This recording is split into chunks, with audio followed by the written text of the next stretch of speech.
What's good, everybody? Alex here, and welcome to Higa's Playbook, the show that talks about sports, dating, and all things life as a Seattle girl living in the Bay. We're going to talk about sports once again. The NFL season is not over. Little grumble from Dee over here. But it was the NFL Wildcard game weekend. It was a crazy weekend of games. But before we get started, we're going to talk about some crazy coaching changes that happened in Seattle. The Seattle Seahawks have decided to take Pete Carroll off of the head coaching job, and he's no longer the head coach of the Seattle Seahawks. Some of my personal thoughts on it. You know, Pete coached 14 amazing seasons for the Seattle Seahawks. I think it's just time. I think it's time for a little bit of a change in the city of Seattle for that organization. Pete has built such a great culture in the city. He has so much love for his players, which is one thing that I really admire about him as a person in general, but it's even more special to have a coach that has that type of mentality and has that kind of heart for the whole organization and even the city of Seattle. He is going to be kept on staff. Not really quite sure what his role is going to be, but I think he's going to be kept around, which will be great. He can help, still continue that culture. Hopefully we bring in somebody younger. I'm fingers crossed. But yeah, it'll be interesting to see who they bring in. It'll be interesting to see who that coach brings in for the rest of his staff. Next week, we're going to add somebody on the show. Very exciting. And we'll kind of talk more into that because he has some experience as a player underneath Pete Carroll as a coach. It was his press conference for, after that decision. It was just heartbreaking, but just so much love for Pete. We love him so much. And, he did such an amazing job with the Seahawks, and we love you, Pete.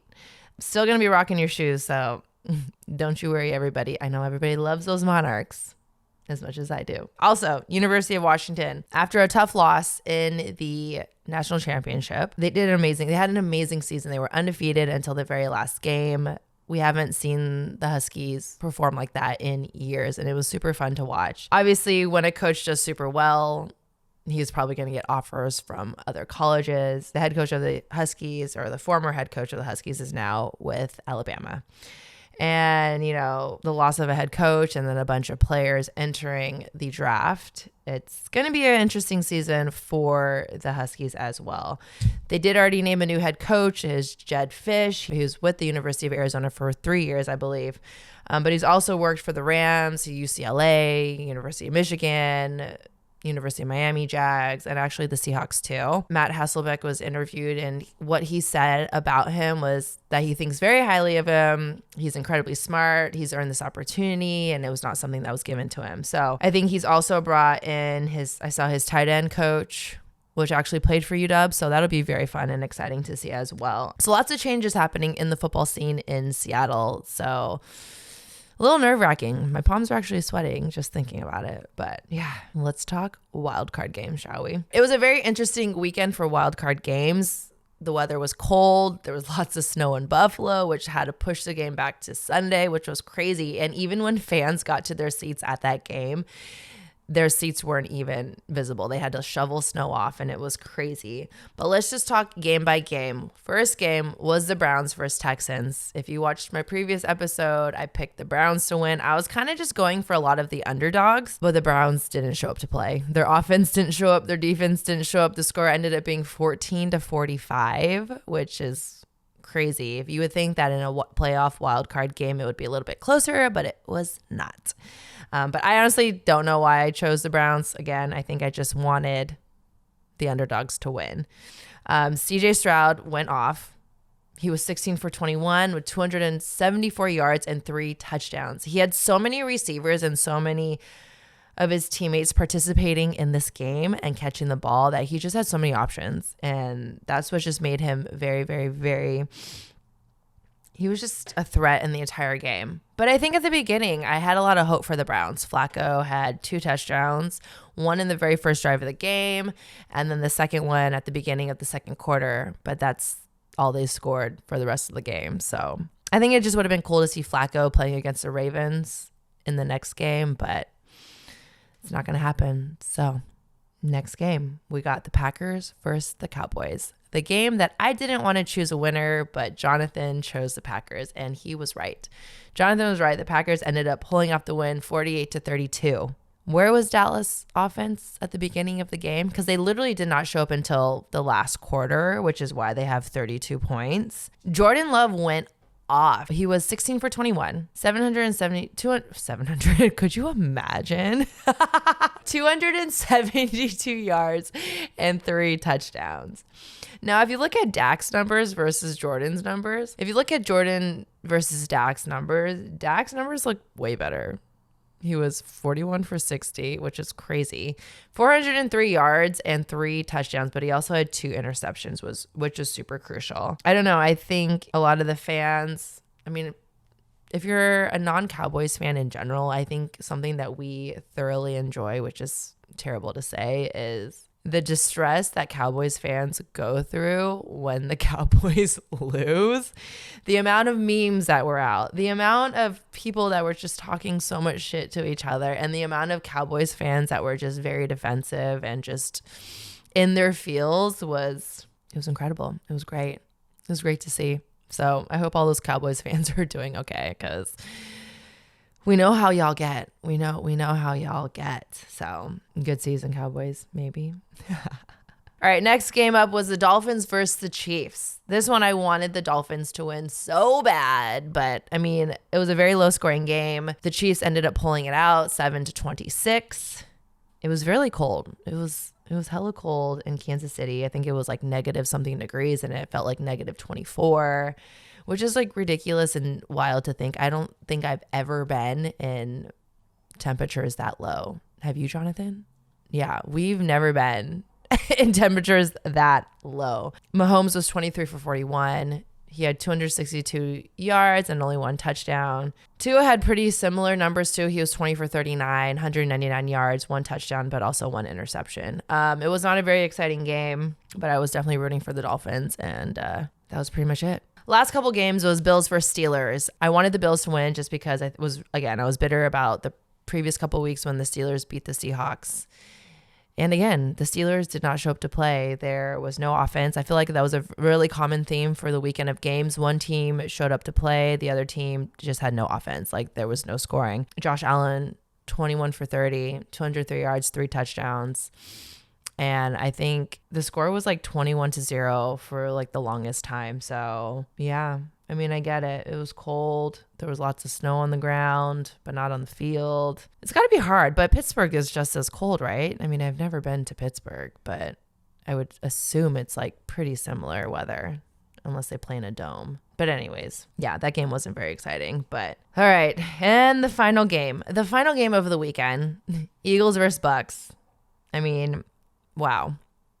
That's all I gotta say. I mean, Jalen Hurts came in. He dislocated his finger in the last game. So, it was just kind of, and I think towards the end of the season, the Eagles have just been going on a downhill trend, a downward spiral. I mean, they started off the season 10-1, and then they lost the last 6 games, 7th, including this last game. So the energy was a little bit off. I don't know. You can just tell by watching them that they just, it was really sad to watch, honestly. And Jason Kelce, that was Jason Kelce's last game. He actually ended up retiring, but the score was 9-32. 9-32. And yeah, it's just really sad to see, but I loved watching Baker Mayfield go off. One of my best friends lives in Cleveland, and when I went to go visit her, it was like a Thursday night game in downtown Cleveland. So they had all the tents set up for, vendors and selling t-shirts. And one of the t-shirts, I kind of wish I bought it. It said Baker fucking Mayfield. And I wish I bought that shirt because it was kind of epic. But yeah, no, it was cool to see him go off. He was 22 for 36, 337 yards and 3 touchdowns. He has amazing receivers like Mike Evans. Mike Evans went off, and I think he's kind of in the hunt for making some sort of record for obviously games played, receiving yards, catches, and all that. What I really enjoy about Baker Mayfield is that he just continues to be himself. And no matter, he went from the Browns to who knows where he was in the middle of all that. But he just continues to be himself, and he's goofy and he's fun. He's just having a good time. And I think that's what's really cool when you see that in a player, like just having fun, because that's what it should be, right? So I'm excited to see him in this next game and see how he does. So go off, Baker. We love to see it. All right, here we go. The next round is the divisional round. So first up, we got the Texans versus the Ravens. The Ravens had a bye week last week, so they had a little bit of time to scout. Actually, not even a lot of time, but they watched both games, right? So I think we're going to go with the Texans.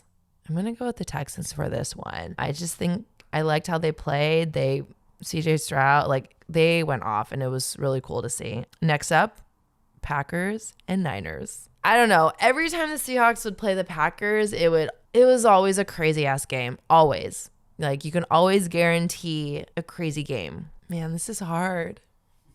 This one's hard because Jordan Love was going off and then he's going against, wait, what's your guys' quarterback's name? Oh yeah, Brock Purdy. So we got Jordan Love going against Brock Purdy. I think this is going to be a really good matchup. Oh my gosh. It was funny because all my picks last week, I was like, okay, I'm 0 for 4. So all my friends that were Niners fans were like, don't pick the Niners this week. So I'm going to go, but I can't pick the Packers. Okay, Jonathan, you got to choose. I'm not choosing. Jonathan's going to choose.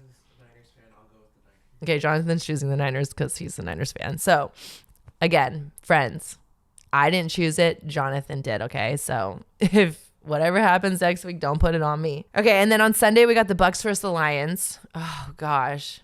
I think this is a tough one because I love how Jared Goff was going off for the Lions, but then I also love how the Bucs went off as well for Baker Mayfield. Okay, I'm going to go with, I'm going to go with the Bucs. I think it might get ready with me. I think I chose the Lions, but I'm going to go with the Bucs for this round. And then the Chiefs versus Bills. That's easy. I'm going with the Bills. I'm going with the Bills. We got to. All right. I'm really excited for this weekend's games. It's going to be a good weekend of games. I will be in Vegas for a bachelorette party, but please believe I will be watching on my phone or finding a bar with the nearest TV because I have to watch these games. All right. Since the Seahawks did not play, I was looking on the Instagrams for the best outfit of the day. Best game day fit. Whoa, I just had deja vu. Best game day fit. I was looking at every single team's.